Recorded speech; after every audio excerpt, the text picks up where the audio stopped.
Good morning. My name is Ruby Ramirez. I am a high school teacher here at Geo High School, actually. And I don't know if I have so much as a question, but more of a concern about what it's like being a high school teacher, especially here in this community right now. Not so recently, but a few months ago, we saw a lot in the news about ICE raids, and it was a big worry about, are they going to come onto our campus? And though I trust my administration to keep us safe, to keep our students safe, I worry about that on a daily basis. I have no way of knowing which one of my students are here legally, or even if their parents are, and I don't care if they are or not. My job here is to teach them, but it's very hard to teach them when they are as worried as I am. I worry about if they're going to go visit family in Mexico, are they going to be able to come back? I worry about, why should I worry about if they're doing their homework if they don't even know if they're going to make it tomorrow, if they're going to be picked up tomorrow, if their family's going to be picked up tomorrow. And this is a huge concern, not just for me, but a lot of my colleagues. And I guess, again, not so much of a question, but I just want to throw that out there so that you understand that we as a community, we're scared of this happening to us. And if there's anything that you can do, any influence that you have to help stop this, to help just put an end to this so that we have one less thing to worry about in education, we would really appreciate it. Thank you for teaching our kids.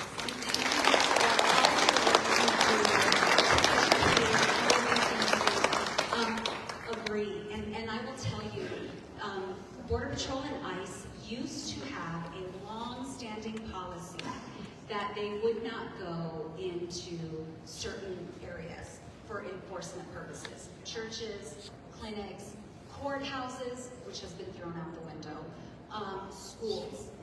And actually that policy, just for everyone's information, that policy originated here because in the early 1990s, we had a Border Patrol sector chief sending Border Patrol agents into Bowie High School.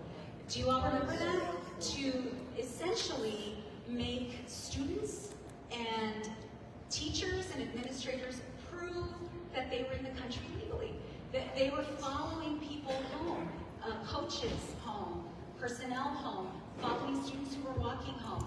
El Paso sued. And it was Bowie High School administrators and an organization that I was an activist with, the Border Rights Coalition. And the agreement, the settlement agreement, was this policy, which Trump repealed as soon as he became president. Let me tell you what I did do. I immediately called the Border Patrol sector chief here, the ICE acting director here.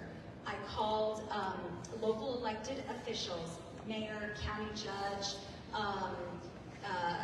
superintendents, others, and seated at the head of the table were our Department of Homeland Security leaders here in El Paso. And I asked them both, will you be doing this in El Paso? Our local community needs to know. And they need to know, what should they be prepared for? Should they be scared for their students? Should they be scared for their patients in the hospital? CEOs, should they be worried that anyone's gonna, that ICE will bust in through their doors, etc. I also said, I need you to give me phone numbers for each one of these superintendents and for the mayor, the county judge, etc.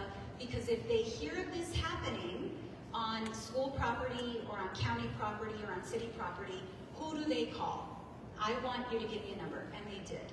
They gave phone numbers, so we made sure that the superintendents have it. They assured us they were not going to be doing enforcement at the schools. And if any superintendent heard of that, to call them directly. So I did that right away, convened that